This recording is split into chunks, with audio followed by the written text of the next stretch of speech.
যদি তার চলাফেরায় কথাবার্তায় আপনারা যারা এখানে উপস্থিত আছেন, আপনারা যদি কোনো মনে ব্যথা পেয়ে থাকেন, কষ্ট পেয়ে থাকেন, এই মরহুমের ভাই হিসাবে আমি আপনাদের কাছ থেকে ক্ষমা চাচ্ছি, আপনারা ওনাকে মাফ করে দিবেন। আর ওনার একটা মানুষ যখন বেঁচে থাকে তখন বিভিন্ন কারণে মানুষের সঙ্গে লেনদেন হতেই পারে। যদি কেউ তার কাছ থেকে কোনো কিছু পাওনা থেকে থাকে, লেনদেন থেকে থাকে, আপনারা আমাদের জানাবেন।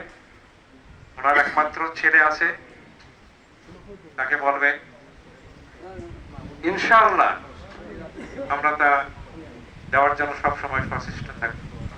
বক্তৃতা দেওয়ার মন মানসিকতা আজকে আমার নেই, কারণ আমি আমার বড় ভাই,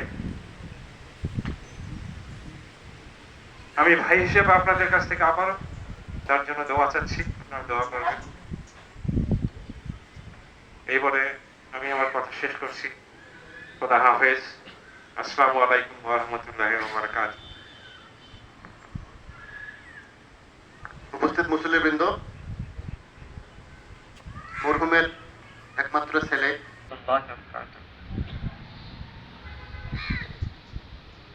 আমার বাবা আপনাদের অনেকের সাথে চলাফেরা করছে।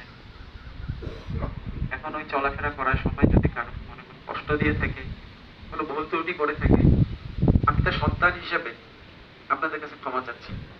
আপনারা তাকে মন থেকে, আমার চাচা আছে,